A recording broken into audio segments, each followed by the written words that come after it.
말씀 받습니다. 열왕기상 18장 41절에서부터 48절까지. 열왕기상 18장 41절에서부터 46절까지 말씀 보겠습니다. 열왕기상 18장 41절에서부터 46절까지 말씀입니다. 이 시간 나가 잠목소리로 말씀을 다 같이 읽겠습니다. 시작. 엘리야가 아합에게 이르되 올라가서 먹고 마시소서. 큰 비소식이 들리나이다. 아합이 먼저 먹고 올라가니라. 엘리야가 갈멜산 꼭대기로 올라가서 땅에 꿇어 엎드려 그의 얼굴을 무릎 사이에 놓고 올라가 바다 쪽에 바라보라. 그가 올라가 바라보며 이르되 아무것도 없나이다. 이르되 7번까지 다시 가라. 7번째 이르러는 그가 말하되 바다에서 사람의 손바닥만한 작은 구름이 일어나나이다. 이르되 올라가 아합에게 말하기를 비에 막히지 않도록 마차를 갖추고 내려가소서 하라 하니라. 조금 후에 바람과 하늘이 캄캄해지며 큰 비가 내리는지라. 이스라엘로 가니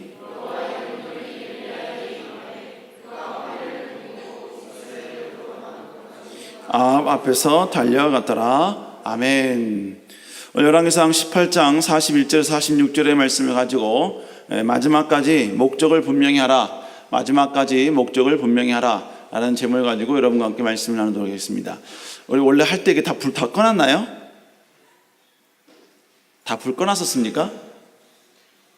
원래 그랬나요? 아니죠. 네, 킵시다. 너무 어둡네. 키는 게 낫지 않아요? 그죠? 이래야 인간 같네. 네, 조금 전에 약간 바퀴벌레 같았어요. 자, 오늘 본문에 엘리야는 드디어 바알 선자와의 대결 속에서 승리를 하죠. 그리고 그들을 하나도 도망가지 못하도록 그들을 전부 다 잡은 이후에 기손 강가로 가서 그들을 모두 다 처형을 합니다. 우리 41절 읽어볼까요? 시작. 엘리야가 아합에게 이르되 올라가서 먹고 마시소서. 큰 비 소식이 있나이다. 아유, 죄송해요. 40절인데. 그리고 나서 엘리야는 아합왕에 갑니다. 그리고 아합왕을 이제 안심을 시킵니다. 어떤 안심을 시키냐? 이제 비가 올 거니까 이제 아합왕은 준비하십시오. 이런 말을 하지요. 그리고 나서 엘리야는 이제 어디로 올라가느냐? 이제 갈멜산 위로, 산 위로 올라갑니다. 그리고 땅에 꿇어 엎드려 그의 얼굴을 무릎 사이에 놓고 하나님께 간절히 기도하지요. 기도하는데 사환에게서 저 바다 쪽에서 무슨 변화가 있는지 보고해달라고 요청을 합니다. 그것을 7번 정도 해라 이렇게 말씀하죠. 우리 43절 읽습니다. 시작. 올라가 바다 쪽으로 바라보라. 그가 올라가 바라보고 말하되 아무것도 없나이다. 이르되 7번까지 다시 가라는 겁니다. 그래서 이 사환은 계속해서 반복적으로 엘리야의 말, 고백에 따라서 이제 왔다 갔다 하면서 계속 보고를 하지요.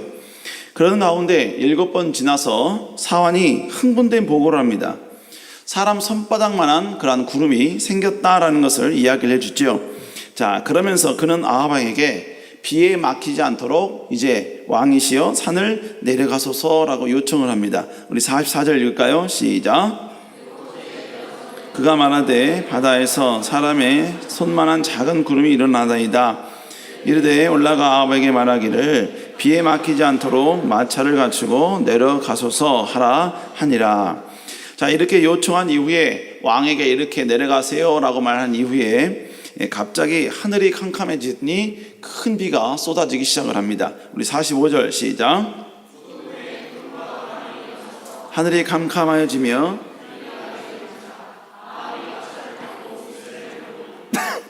이스라엘로 갔다 이렇게 이야기를 하고 있습니다.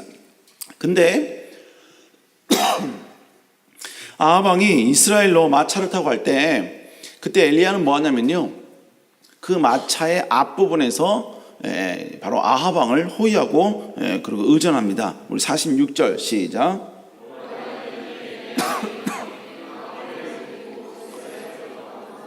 아합왕에서 달려갔더라. 자, 이것이 오늘 본문의 전반적인 내용입니다. 자, 그렇다면 오늘 본문을 통해서 우리가 다시 한번 깨닫고 알아야 될 내용은 무엇인가? 첫 번째로 여러분 마지막까지 분명한 목적을 잃지 말아야 된다라는 것입니다.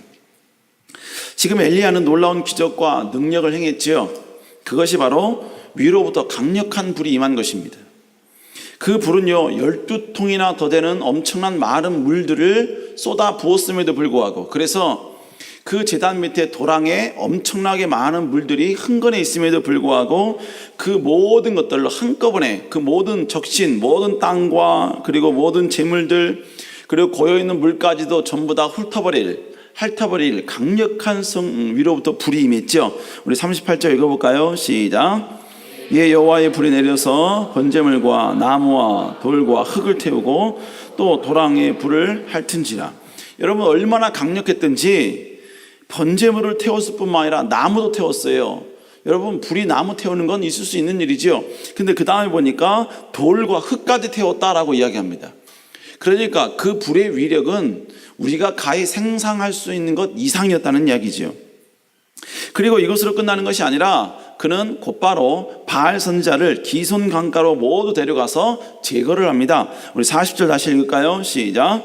엘리야가 그들에게 이르되 바알의 선지자를 잡되 그들 중 하나도 도망하지 못하게 하라 하매 곧 잡은지라. 엘리야가 그들을 기손 시내로 데려가서 거기서 죽이니라. 여러분 이거 완전한 승리 아니겠습니까? 완벽한 승리지요. 이러한 위대한 기적과 위대한 승리와 위대한 흥분은 전에도 없었고 후에도 없을 하나님의 위대한 능력을 눈으로 보았던 여러분 위대한 스펙타클한 그러한 현장이었다는 것입니다. 여러분 그렇기 때문에 지금 엘리야는 충분히 흥분될 수 있었어요. 그리고 그 승리의 그 놀라운 감격, 승리의 그 능력, 승리의 그 감동, 그 흥분을 여러분요 감출 수 없는 그러한 상황 가운데 있었다는 것이죠. 여러분 때로는 사람이 흥분하면 흥분에 집중할 때가 있습니다. 내가 막 어떤 감동이 막 넘쳐나면요 지금에 있는 그 감동에 집중할 때가 있어요.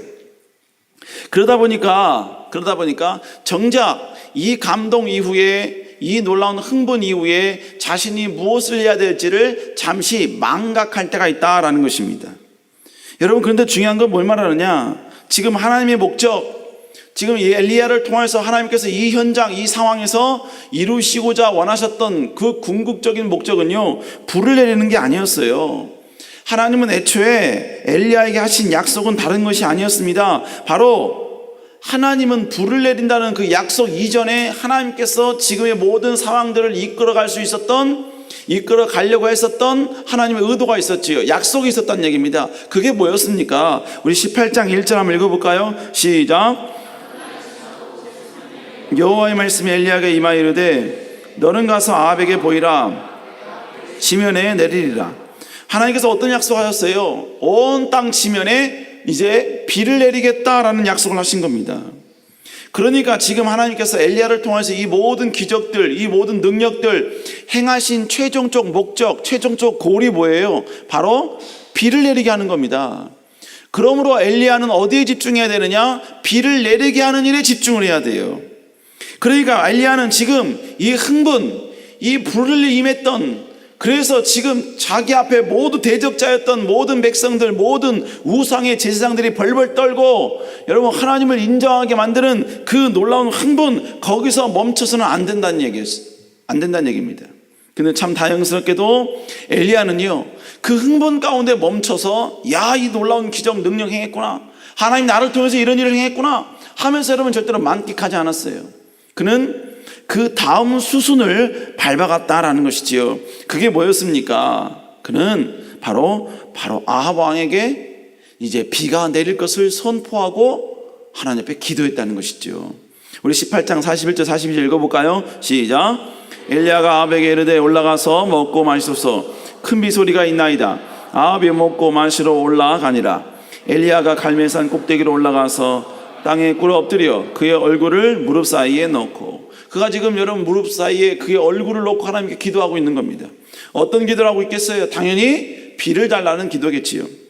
여러분 결국 엘리야는 자신이 무엇을 해야 할지, 어떤 일을 해야 될지, 자기가 지금 왜 여기 와 있는지 그는 분명히 알았다는 것이지요.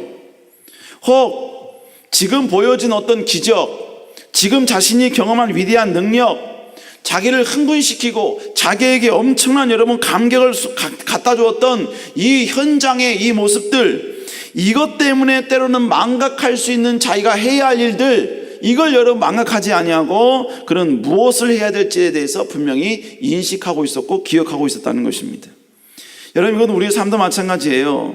우리의 삶도 우리는 이 땅을 살면서 순간순간마다 하나님의 기적과 역사를 체험하지요. 능력을 경험합니다. 때로는 축복을 체험하기도 하고 인도하심을 경험하기도 합니다. 그런데 우리는 그 자체에만 집중하면 안 된다는 얘기예요. 특별히 여러분, 우리가 살다 보면 어떤 강력한 성령의 역사와 기적의 은혜를 체험할 때가 있습니다. 예를 들면 국내 선교에 갔다든지, 아니면 해외 선교에 다녀왔다든지, 아니면 여러분 일일 수련을 했다든지, 아니면 여러분들이 기도를 하면서 하나님의 영적 임재 속에 흠뻑 깊숙이 들어갔다든지, 여러분 그래서 위로부터 부으신 하나님의 강력한 능력을 체험하거나 놀라운 권능을 우리가 체험할 때도 있다는 것입니다. 그런데 그 주신 은혜가 너무나 감사해서 격양돼 있어요. 격양돼 있으니까 서로 간증하고 나눔을 하고 하나님의 일하심에 대해서 서로 소개하고 그런 행복과 감격을 누립니다. 그런데 중요한 것은 하나님의 그 은혜를 경험했다고 해서 거기서 단지 그 은혜를 누리고 경험하는 그 자체, 간증하고 나누는 그 자체, 거기서는 멈춰서는 안 된다는 것입니다. 우리는 그 순간 반드시 알아야 돼요. 뭘 알아야 되느냐? 왜 하나님이 그 위대한 역사를 나에게 이렇게 경험하게 하셨는가? 그 위대한 기적을 경험하게 하신 이유는 무엇인가? 내가 이 놀라운 능력을 체험한 이후서부터 나는 과연 어떻게 하나님 나라 영광을 쓰임받아야 할 것인가? 여러분, 이 부분에 대해서 우리는 분명히 인식하고 있어야 된다는 것입니다. 또 여러분, 기적을 경험할 때도 마찬가지예요. 기적을 경험하면 여러분 우리 마음 가운데 정말 감사하지요. 근데 그 기적을 경험했다고 해서 감격하고 감동하고 그 자리에서 그것을 끝나면 안 된다는 이야기예요. 그것이 끝났으면, 감동했으면, 감사했으면, 기적을 경험했으면 하나님께서 이 기적을 통해서 나에게 원하신 게 무엇인가? 이걸 통해서 하나님께서 나를 통해서 행하길 원하시는 게 무엇인가? 나는 어떤 목적으로 살아야만 하는가?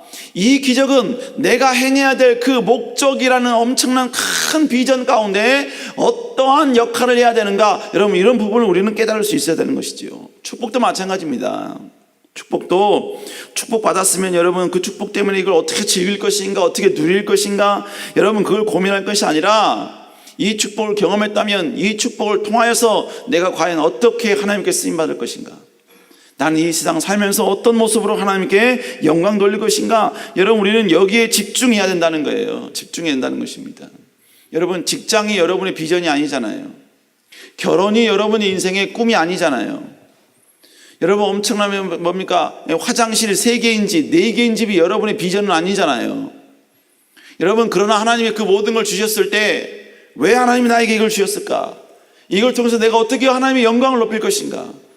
내가 이것을 소유했다면 소유한 나는 과연 이 상황 가운데 어느 방향으로, 어느 상황으로 나는 전진해야 할 것인가? 우리는 볼 수 있어야 된다는 것입니다. 고난도 마찬가지죠. 고난이 왔을 때 그 고난 속에서 허적되고 있으면 안 됩니다. 그 고난 이후에 하나님이 주실 위대하심, 인도하심, 더불어 여러분요, 하나님께서 왜 나에게 이 고난을 주셨는가? 먼 미래에 나를 아름답게 쓰시기 위해서 지금의 이 고난이 필요했기 때문에 주님이 주신 것이다 라는 생각을 하고 있으면요, 충분히 이 고난 속에서도 우리는 이겨낼 수 있고 승리할 수 있고 전진할 수 있다라는 것이죠. 여러분, 그렇다면 우리가 성경의 어떤 위대한 강력한 임재, 그리고 능력, 위대한 축복, 형통 속에서도, 심지어 여러분요, 우리가 고난 속에서도 절대로 잊지 말아야 될, 우리가 집중해야 될 것, 그 집중해야 될 것이 도대체 뭐냐 이거예요. 도대체 어디에 집중해야 되냐 이거예요. 여러분, 그것이 결국 뭐냐면요, 내가 이 땅에 태어난 이유예요. 하나님 우리를 이 세상에 보내신 그 목적이 무엇인지 우리는 항상 기억하고 있어야 되고 항상 우리는 염두에 두고 있어야 된다라는 것입니다. 나를 구원해 주시고 나를 인도해 주시고 나를 통해 이루고자 원하시는 하나님의 계획이 무엇인지 우리는 항상 기억하고 있어야 돼요. 그 분명한 고를 기억하고 있으면서, 목적을 기억하고 있으면서 그 목적을 향하여 가는 모든 과정 가운데 축복을 경험하고 형통을 경험하고 고난을 경험한다 할지라도 절대로 목표를 바라보는, 나를 통한 하나님의 놀라운 비전을 바라보는 이것이 절대로 무너져서는 안 된다는 것입니다. 여러분 직장에 가서 뭡니까? 엄청나게 승승장구하고 또 여러분이 원했던 그 모든 것들을 얻고 쟁취하고 그렇다고 해서 절대로 여러분에게 주신 하나님의 비전이 무너지거나 사라지거나 여러분 꺾여서는 안 된다는 것입니다. 여러분 성경에 와는 모든 사람이 다 그랬어요. 성경에 등장하는 대부분의 사람들이 다 이런 삶을 살았다는 것입니다. 지금 어떤 풍요가 있고 넉넉함이 있고 그리고 여러분 여유가 있어도 절대로 그들은 왜 하나님이 이 자리에 나를 오게 하셨는가, 왜 하나님이 나에게 이런 축복을 주셨는가, 왜 하나님이 나를 여기까지 도우셨는가, 그것에 대한 분명한 목적과 이유를 그들은 망각하지 않았다는 것입니다. 그래서 요셉은 정말로 위대한 명예와 권력과 물질 그리고 모든 것 다 보장된 그 상황 속에서도 그가 고백했던 내용이 뭡니까? 우리 창세기 50장 20절 한번 읽어볼까요? 시작. 당신들은 나를 해라 했으나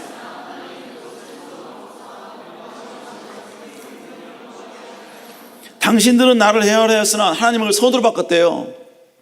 선으로 바꾼 모든 과정들의 결과가 지금 그가 총리된 모습이지요.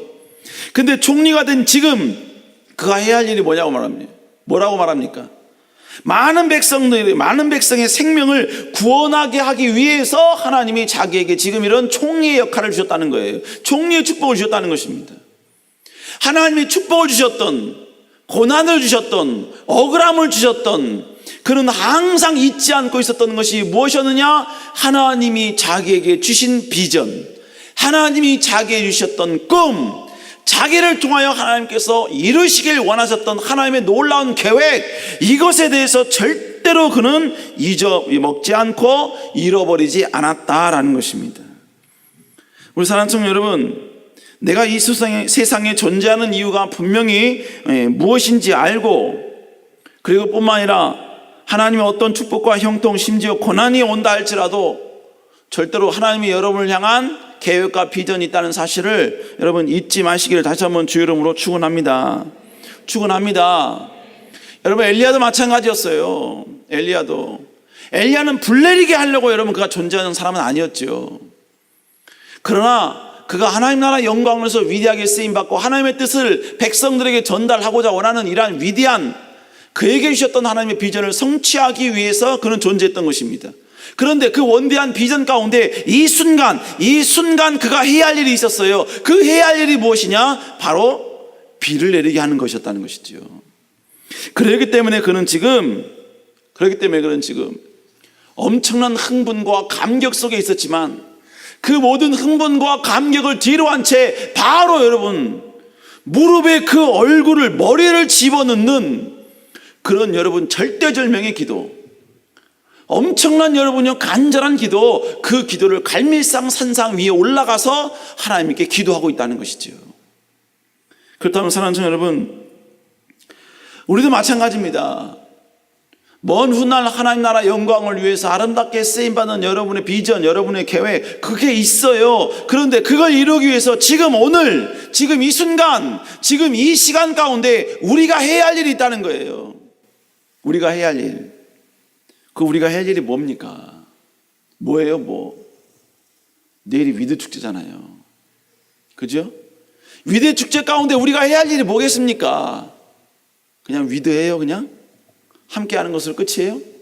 그게 아니죠. 우리는 마지막까지 우리는 잃어버린 영혼들을 찾아야 될 줄로 믿습니다. 한 영혼을 주 앞에 인도해야 될 줄로 믿습니다. 오늘 아침에 오전에 청년들하고 축구를 하는데 축구 차고 쉬는 시간이 있는데 어떤 청년이 그러더라고요. 목사님 내일 위드 축제 때 잃어버린 양 누가 옵니다. 잃어버린 양 아무개가 옵니다. 그 얘기를 듣는데요, 제가 골 넣은 것보다 훨씬 더 행복하더라고요. 골을 여러분 3골 4골 넣는 것보다 여러분 잃어버린 양을 옵니다. 그리고 제가 그걸 잃어버린 양을 인도하기 위해서 나름 노력을 했습니다.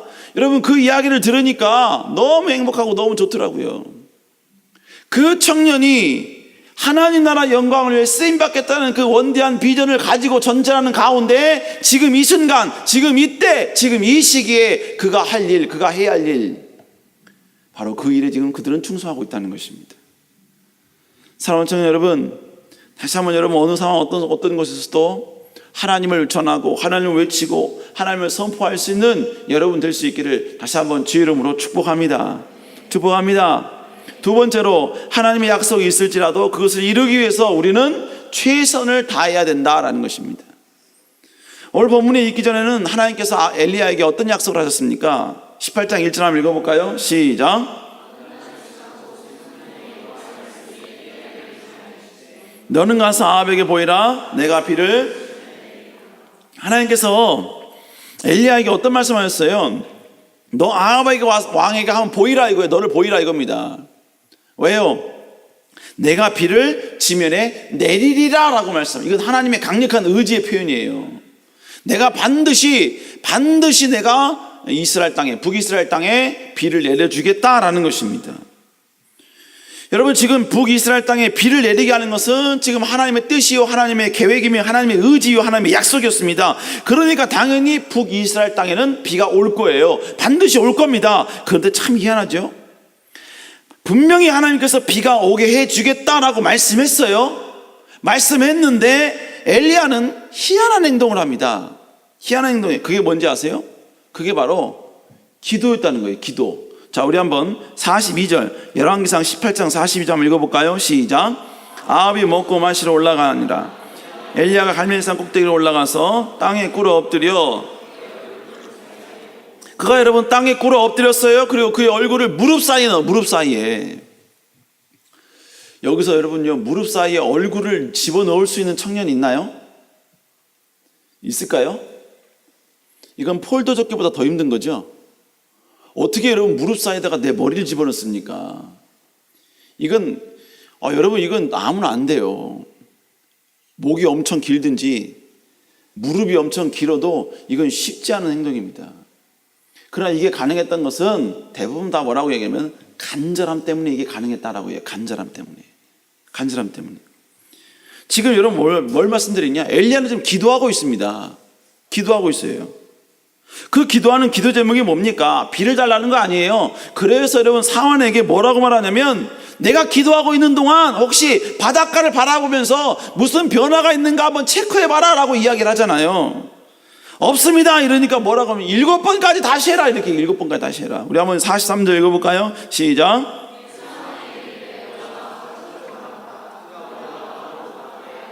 아무것도 없나이다 이르되 7번까지 다시 가라.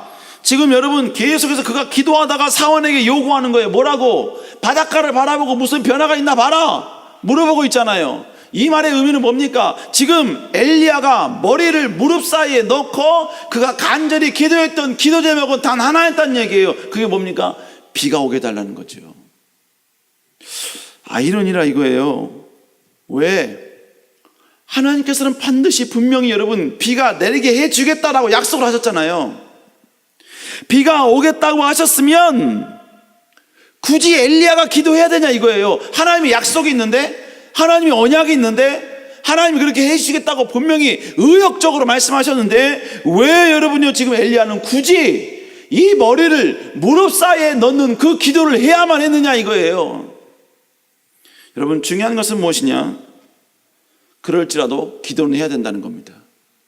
하나님의 위대한 약속이 있을지라도 여러분 기도는 해야 되는 거예요. 하나님께서 우리를 사용하시겠다는 위대한 비전이 있고 언약이 있고 약속이 있어요. 그런데 그것을 이루기 위해서는 그걸 이룰 때까지 기도해야 합니다. 이룰 때까지 하나님께 매달려야 되고, 하나님이 주신 그 비전과 꿈이 온전히 이루어지게 하기 위해서 우리는 최선을 다하여 하나님께 엎드리고 기도하는 자세가 필요하다라는 것입니다. 여러분, 하나님은 분명히 여러분을 이 세상에 분명한 목적을 가지고 이 땅에 보내셨습니다. 여러분을 통해 영광받기를 원하시고, 여러분을 통해 여러분 반드시 하나님은 하나님의 이름이 높아지길 원하시며, 하나님께서 여러분을 통해 아름답게 송축받기를 원하시는 줄로 믿습니다. 이게 하나님의 계획임에도 불구하고 우리는 기도해야 된다는 거예요. 기도해야 됩니다. 여러분, 하나님께서 우리에게 이 놀라운 계획과 비전과 약속이 있다고 해서 모든 그리스도인들이 다 이 비전을 다 이루었습니까? 아닙니다. 아니에요. 모두가 이룬 게 아니에요. 누구는 단지 자기 신앙생활 유지하는 데 급급한 인생 살다가 생을 마감하는 사람도 있습니다. 누구는 자기 신앙조차 관리하지 못하고 결국 신앙이 여러분 저 나락으로 떨어져 가지고 완전히 신앙의 밑바닥 인생으로 여러분 살다가 그렇게 생을 마감하는 사람도 있어요. 아니, 하나님의 위대한 약속을 받았음에도 불구하고 그의 마지막은요, 하나님을 떠나서 하나님과 여러분 멀리 떠나 완전히 하나님을 믿지 않은 자와 동일한 모습으로 해하고 동일한 모습으로 타락해서 여러분 생을 마감한 사람도 있지 않습니까? 여러분 분명히 그를 향한 하나님의 계획이 있어요. 그를 향한 하나님의 분명한 목표가 있어요. 그럼에도 불구하고 모두가 그 하나님의 계획과 목표를 이룬 것은 아니라는 것입니다. 그래서 여러분 달란트 비유에도 어떤 말씀합니까? 재능에 따라 5달란트, 2달란트, 1달란트 주셨다고 이야기하잖아요. 근데는 5달란트는 5달란트 남겼고 2달란트, 2달란트 남겼어요. 1달란트는 가진 자는요, 1달란트 잊어버린 게 아니에요. 버린 게 아니에요. 그걸 빼앗긴 게 아닙니다. 잃어버린 게 아니에요. 그는 그대로 그걸 갖고 유지하고 있었다고요. 근데 하나님께서는 그 유지한 그를 향하여 이 악하고 게으른 종아라고 이야기하고 있다는 것입니다. 결국 하나님께서 원하시는 건 뭐예요? 하나님 원하시는 건 유지를 원하는 게 아니에요. 여러분의 신앙이 유지되는 것, 그걸 원하시는 게 아니에요. 그냥 내 신앙 하나 여러분 간신히 여러분 버티면서 이겨내는 거, 그런 모습으로 하나님을 여러분을 이 땅에 보내신 것이 결코 아니라는 것입니다. 하나님은 그 이상으로 우리를 쓰길 원하시고 사용하길 원하시는 줄로 믿습니다. 그런데 여러분 문제는 뭐예요? 이 5달란트, 2달란트 말고 1달란트 가진 자는 결국 쫓겨났잖아요. 쫓겨났다는 이야기는 결국 뭘 말하느냐? 악한 마귀에게 유혹당했다라는 표현입니다. 그래서 성경 우리에게 뭐라고 말씀합니까? 베드로전서 5장 8절 한번 읽어볼까요? 시작.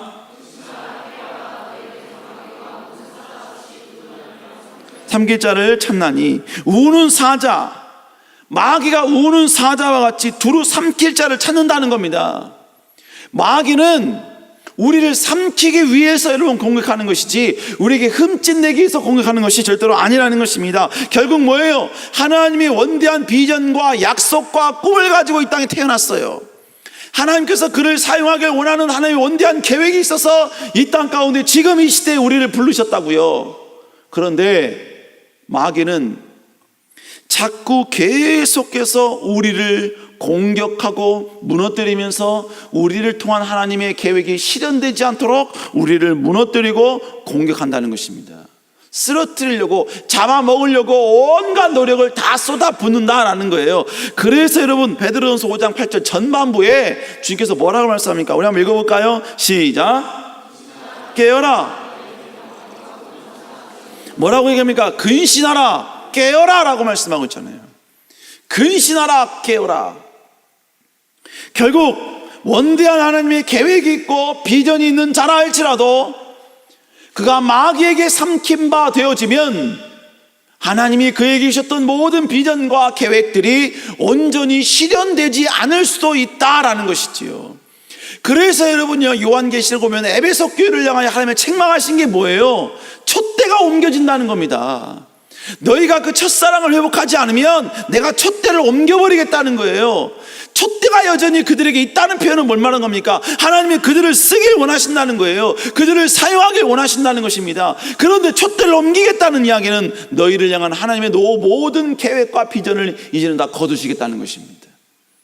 여러분, 그러므로 우리는 이 세상을 살면서 하나님의 원대한 계획과 비전이 있다 할지라도 우리는 하나님께 기도하는 자가 되어야 될 줄로 믿습니다. 하나님께 부르짖는 자가 되어야 될 줄로 믿습니다. 하나님 앞에 끝까지 쓰임받기를 갈망하면서 하나님 앞에 여러분 목 놓아 외쳐 하나님께 가까이 나아가는 여러분 그런 자가 되어야 된다라는 거예요. 그러니까 결국 뭘 말하느냐? 지금 기도하고 있는 우리의 모습을 보면 기도의 그 열정과 기도의 그 능력을 내가 얼마나 회복하고 있는가, 이것을 보면 결국 하나님이 그를 통하여 얼마나 위대한 역사와 일을 행할 것이냐가 대충 보이고 알게 되더라라는 것입니다. 알게 되더라는 거예요. 여러분, 기도하지 않아도 성공할 수 있나요? 기도하지 않아도 성공할 수 있나요? 무조건 다 실패한다라고 말할 수는 없습니다. 기도하지 않아도 운이 좋거나 인맥이 좋거나 여러분 그러면 세상에서도 성공할 수 있습니다. 그러면 반문할 수 있겠지요. 그러면 기도하지 않고도 성공할 수 있다면 그러면 그 편을 선택하는 게 낫지 않습니까? 성공할 수 있다는 가능성을 이야기하는 것이지 모두가 다 일반적으로 그렇다라는 것은 결코 아니지요. 근데 또 하나 여러분, 그 뒤에 숨겨진 무서운 진리가 뭐냐? 기도하지 않았는데 성공한 사람은 절대로 기도하지 않은 상태에서 얻은 그 성공으로 하나님 나라 영광을 위해서 조금도 쓰지 않는다는 것입니다. 하나님 나라 영광을 위해서 기도하지 않고 얻은 모든 축복들을 절대로 내려놓지 않고 쓰임받는데 드리지 못한다라는 것입니다. 여러분 그러니까 여러분요, 우리는 언제나 하나님 앞에 무릎 꿇고 기도하는 자가 되어야 될 줄로 믿습니다. 하나님의 내게 주신 그 작은 어떤 비전, 작은 목표, 작은 계획이 있다 할지라도 우리는 하나님 앞에 무조건 기도해야 돼요. 하나님께 간절함으로 나아가야 된다는 것입니다. 여러분 꿈이 있나요? 비전이 있나요? 하나님께 쓰임받고 싶은 여러분만의 방향성이 있나요? 아멘? 없어도 돼요. 없어도 됩니다. 찾으면 돼요. 20대는 하나님이 나를 어떻게 쓰실 것인가를 계속 고민하면서 찾는 시기입니다.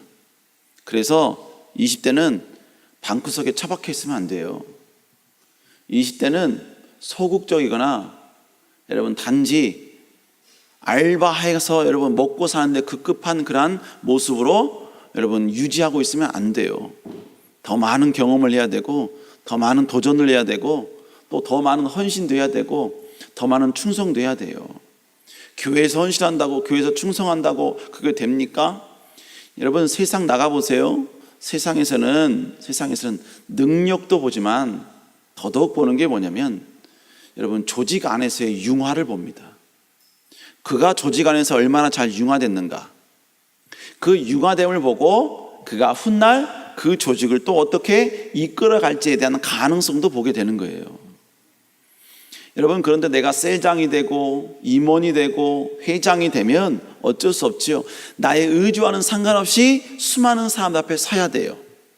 때로는 무언가를 기획해야 되고요, 그 기획한 것이 또 조직 안에 잘 배어날 수 있도록 때로는 조직화해야 되기도 하고 그것을 전부 다 이끌 수 있는 리더십도 있어야 돼요.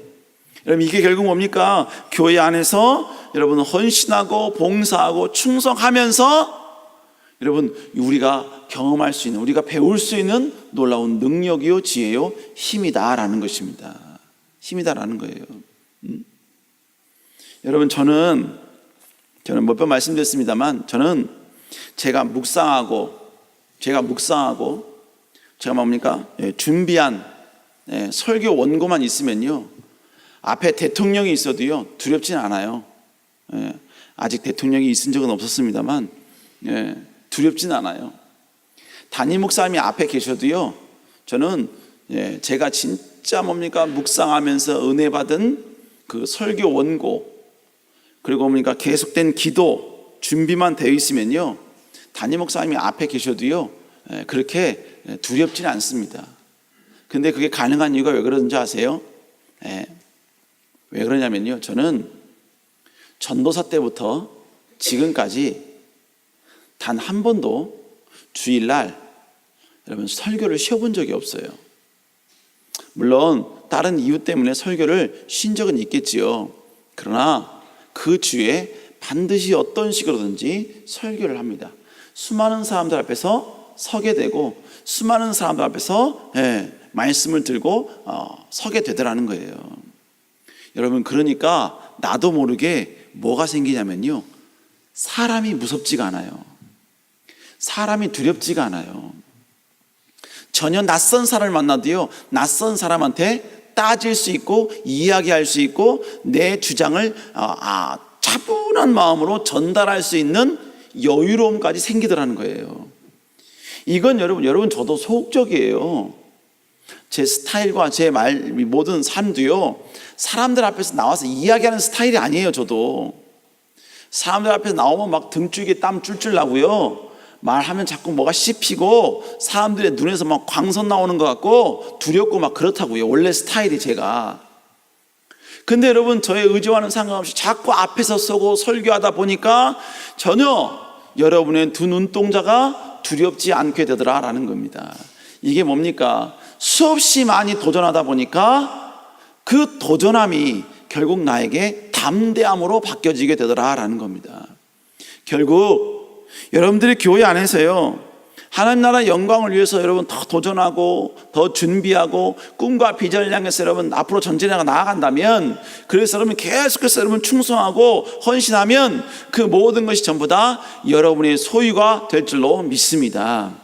그러니까 여러분, 비전이 없다고 해서 너무 낭망하지 말라고요.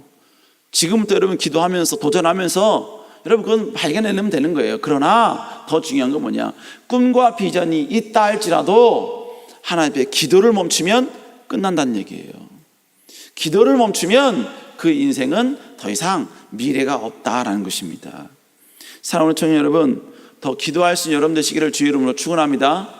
축원합니다. 내일 내가 그토록 기도하고 원했던, 내가 몇 달 동안 계속해서 섭외했던 잃어버린 양이 드디어 오기로 했습니다.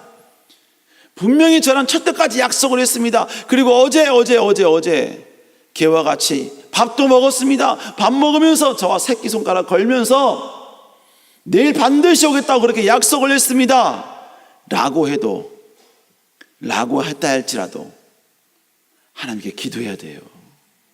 아멘. 기도해야 됩니다. 기도해야 돼요. 기도해야 된다고요.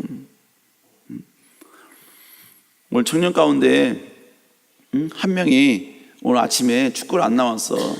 그래서 동기인가 형이가 동생이 야, 걔 왜 안 나왔냐 했더니 걔 친구가 뭐라 하냐면요, 술 처먹고 집에서 취해가지고 뻗었다는 거예요. 내일 주일 나오냐 했더니 모르겠대요. 기도해야 돼요. 기도해야 됩니다. 나오라 그러세요. 제가 해장국 사준다고 나오라 그러세요. 여러분, 우리 모든 내일 시험, 여러분 중간 기말고사, 내가 모든 시험 완벽하게 다 갖추었어. 그럴지라도 하나님께 기도해야 돼요. 내가 하나님 나라 영광을 위해서 모든 거 다 갖추었어요. 그래도 기도해야 돼요. 왜? 기도하지 않으면 우는 사자가 우리를 삼키기 때문에 그렇습니다.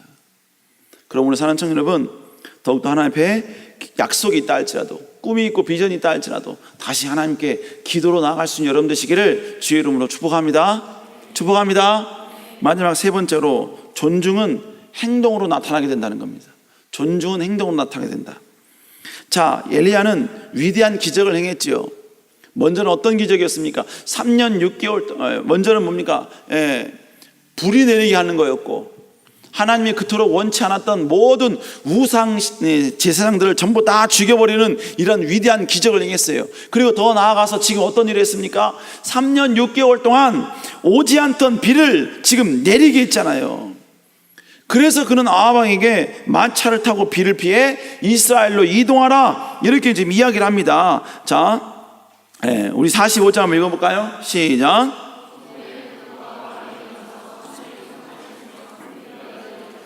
아합이 마차를 타고 이스라엘로 가니, 본문에 보니까 이제 뭐예요? 큰 비가 내리니까 아합이 마차를 타고 이스라엘로 갔습니다. 그럴 때 엘리야는요, 참 저는 이 본문을 보면서, 이 구절을 보면서 한참 고민을 했어요. 도대체 엘리야가 왜 이랬을까? 지금 엘리야가요, 어떤 행동을 하느냐? 비가 막 내리고 있어요. 그리고 지금 아합 왕은 큰 비가 내리니까 마차를 타고 이스라엘로 지금 막 가고 있어요. 그때 엘리야는 어떤 행동을 하느냐? 우리 한번 46절 한번 읽어볼까요? 시작.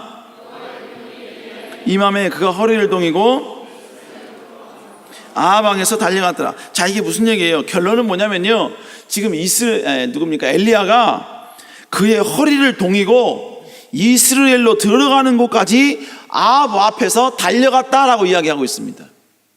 자, 여러분 상상을 한번 해보세요. 비가 지금 엄청나게 쏟아지고 있습니다. 엄청나게 쏟아지고 있을 때 지금 아합 왕은 쏟아지는 비 때문에 마차를 지금 빨리 이동시켜서 이스라엘로 가려고 하고 있어요. 그런데 그 비가 쏟아지는데 지금 그 위대한 선지자 엘리야가 지금 어떤 행동을 하고 있냐면 그 마차 앞까지 뛰어가서 이스라엘로 가는 그 길목까지 그 마차 앞에서 계속해서 달려가면서 그 마차를 호위하고 있고 마차 앞에서 달려가고 있다는 거예요. 장대비는 쏟아지고 있는데 여러분, 이 모습이 이해가 됩니까? 이해가 돼요? 도대체 엘리야는 왜 굳이 아합 왕의 그 마차 앞에서 달려갔는가? 굳이 그럴 필요가 있었는가? 여러분, 지금 엘리야는 지금 어떤 일을 행했습니까? 엘리야는 지금 불도 내렸고요, 더불어서 모든 선지자도 다 죽였고요. 그래서 지금 이스라엘 모든 백성들이 전부 다, 거기 있는 모든 백성들이 전부 다 하나님 앞에 엎드리고 무릎 꿇고 하나님을 인정하게 만들었지요. 그리고 여러분요, 이 머리를 그 무릎 속에 집어넣고 하나님께 간절히 기도해서 3년 6개월 동안 비가 내리지 않는 그곳에 여러분 비가 내리게 했지요. 근데 비가 내리게 하기 이전에 엘리야는요, 비가 오지 않았음에도 불구하고 비가 올 것을 그는 미리 예측을 했습니다. 왜? 하나님의 약속을 알고 있으니까. 그래서 그는 뭐라고 말씀하느냐? 자, 열왕기상 18장 44절 읽어볼까요? 시작. 그가 말하되 바다에서 사람의 손바닥만한 작은 구름이 일어나나이다. 이르되 올라가 아합에게 이르기를 비에 막히지 않도록. 지금 뭐라고 했냐면 7번째 엘리야가 지금 계속해서 기도하고 있는데, 야, 비 오냐? 확인하니까 바닷가 보니까 뭐 있디? 없는데요? 너 7번씩 왔다 갔다 해. 7번씩 왔다 갔다. 이거 7번 왔다 갔다 하는데 7번 넘었어. 여러분, 거기 보니까 사람 손바닥만한 구름이 보입니다. 이런 거예요. 여러분, 손바닥만한 게 얼마나 거, 이만한 거 아닙니까? 그죠? 여러분, 저 바닷가에 구름이 보였는데 어떤 구름이 보였느냐? 이만한 구름이 보였다는 거예요. 이 사화는 아마 눈이 시력이 6.0은 된 것 같아요. 어떻게 여러분 바닷가에 이 손바닥만한 이 구름이 있는 걸 보냐 이거예요. 여러분, 손바닥만한 구름이 있다고 해서 비가 온다는 보장이 있나요? 없잖아요.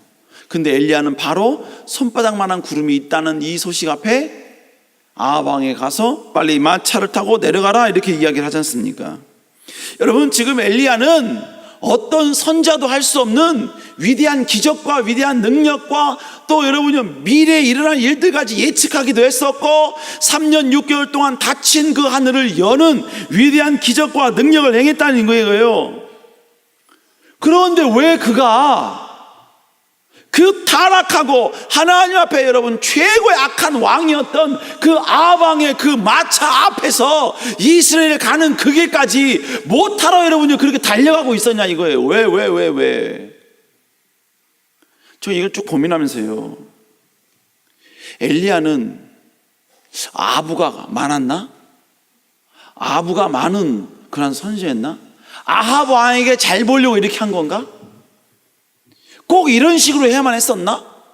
여러분, 그런 오만 가지 생각이 드는 거야. 그런데 여러분, 오늘 본문에 보니까 엘리야가 그렇게 할 수 있었던 이유는 엘리야의 의지가 아니었더라고요. 우리 한번 46절 다시 한번 읽어볼까요? 시작. 이스라엘 달려가는 곳까지 아합 왕에서 달려갔더라. 여러분 보세요, 뒷부분 그가 허리를 동이고 이스라엘 들어가는 곳까지 아합 왕에서 달려갔더라. 이거는 엘리야 선자의 행동이고 모습이었죠. 그런데 그 앞부분은요, 그가 그렇게 할 수 있었던 그 힘, 능력이 어디서부터 나왔는가를 설명해 줍니다. 본문에 보니까 뭐라고 이야기해요? 여호와의 능력이 엘리야에게 임하매라고 이야기하죠. 그러니까 여러분, 지금 엘리야가 지금 여기서요, 마차 앞에서 막 이스라엘까지 막 달려갔던 이 모든 것들은 엘리야가 무슨 달리기를 좋아하고 아합 왕을 아부하기 위해서 그런 게 아니라 여호와의 강력한 능력이 엘리야에게 임했기 때문에 그가 이 행동을 하고 있다는 것입니다.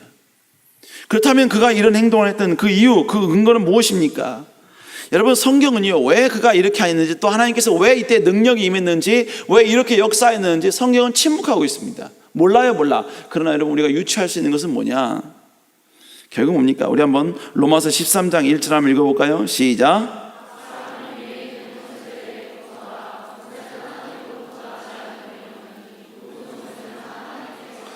본문에 뭐라고 하면 각 사람은 위에 있는 권세들에게 복종하라. 왜? 권세는 하나님께로 나오는 것이었기 때문에. 여러분, 다윗 시대에 나단 선지자도 여러분 훌륭한 선지자였습니다. 강력한 선지자였죠.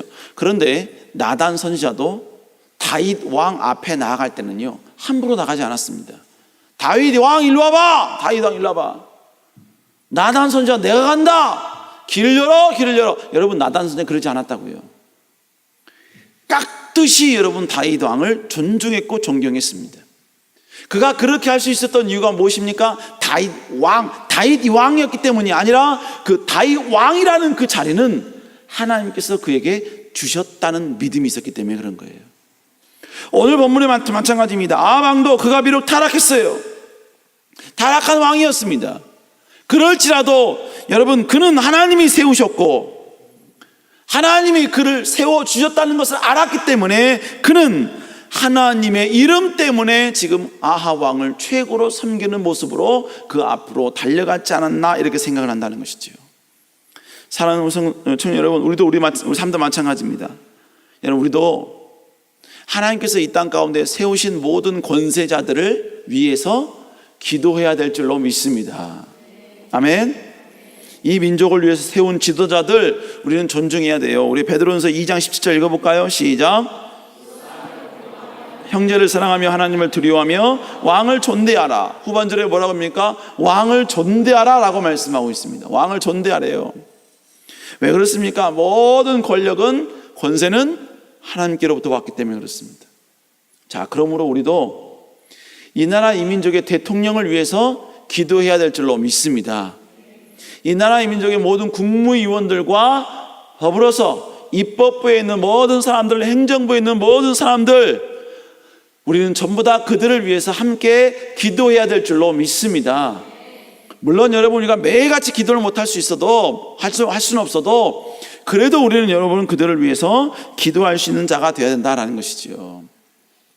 이 가운데요, 지금의 대통령 싫은 사람도 있을 거예요. 좋아하는 사람도 있을 거고요. 아니면 지난번, 아니면 지지난번 대통령이 아주 좋은 사람도 있을 것이고 아주 싫은 사람도 있을 것입니다. 그러나 중요한 것은 우리가 그들을 위해서 기도해야 되는 이유는 그들이 그런 정당이기 때문이 아니라, 그가 그이기 때문이 아니라 그가 대한민국의 대통령이기 때문에 그런 거예요. 우리 사랑하는 청년 여러분 함께 하나님 나라 영광을 위해서 더욱더 아름답게 쓰임받는 그런 사람이 될 수 있도록 함께 기도할 수 있기를 다시 한번 주의 이름으로 축원합니다. 축원합니다. 근데 또 하나 알아야 할 게 있어요. 또 하나. 여러분, 아무리 그래도 그렇지, 아합 왕은요, 비가 엄청나게 큰 비가 쏟아지고 있는 가운데 비를 철철철 맞으면서 자기 마차 앞에서 뛰어가고 있는 그 엘리야를 전혀 아랑곳하지 않았다는 거죠. 전혀 그에게 어떤 배려도 하지 않았고 전혀 그에게 어떤 관심도 주지 않았다는 것입니다. 여러분, 최소한 이 아합 왕이 하나님을 하나님으로 인정하고 하나님이 세운 그런 선지자라는 것을 인정을 했다면 앞에서 뛰어가는 그 엘리야를 그냥 바라보면서 멍하니 있었겠냐 이거예요. 그렇겠어요? 아니죠. 어떻게 했습니까? 어떻게 했겠어요? 당연히 그를 여러분이 마차에 태웠을 거 아닙니까? 아니면 다른 사람들이 쓰는 우산을 뺏다가 여러분 그 엘리야 선지자에게 줬을 거 아니에요. 결국 뭘 말하는 겁니까? 끝까지 아합 왕이 엘리야 선지자가 이스라엘 들어가는 그 앞길까지 비 맞으면서 그렇게 달려가게 한 배경에는 뭐가 있냐? 아합 왕은 하나님을 철저히 무시했던 사람이라는 얘기입니다. 철저히 하나님에 대한 믿음과 신뢰가 쥐똥만큼도 없는 사람이었다라는 것이죠. 그러니까 지옥 같겠죠. 우리 사랑하는 여러분 더욱더 여러분 하나님 나라 영광을 위해서 전진하는 그 모든 자들을 위해서 존중해주고 아껴주고 사랑해줄 수 있는 여러분 되시기를 주의 이름으로 축원합니다. 아멘. 여러분 셀장들을 많이 위해서 기도해 주세요. 아멘. 여러분 각 청년부의 회장들, 총무, 서기, 회계들 여러분 보이지 않지만 여러분 정말로 고생하는 사람들이에요. 여러분 위해서 기도해 줄 수 있기를 주의 이름으로 축원합니다. 더불어서 여러분 각 청년부 소속된 여러분 사역자분들을 위해서도 여러분 더 기도해 줄 수 있기를 주의 이름으로 축복합니다. 축복합니다. 그리고 저도 위해서 기도해 줘야 돼요. 아멘. 기도해야 돼요. 네, 기도해야죠. 해줘야죠. 얼마나 불쌍한 사람인데, 기도 먹고 사는 사람인데. 어찌됐건 여러분요 더욱더 하나님 나라 영광을 전진할 수 있기를 주의 이름으로 축원합니다. 축원합니다. 그러니까 결국 뭐냐, 그의 행동이 그의 믿음을 나타내는 겁니다. 그의 행동이. 여러분 내일 위드 축제죠. 그죠? 위드 축제입니다. 위드 축제를 바라보고 있는 여러분들이, 위드 축제가 여러분 바로 코앞에 있는 지금 여러분들이 어떤 행동을 하느냐에 따라서 그것이 결국은 하나님에 대한 믿음이다. 결국 뭐예요? 뭐 하란 이야기예요? 뭐 하란 이야기예요? 예, 기도하고 전화하란 이야기죠. 잃어버린 양원 찾아오란 이야기죠. 아멘? 싫어? 아멘? 예, 그런 여러분 될 수 있기를 주의 이름으로 축복합니다. 기도합시다.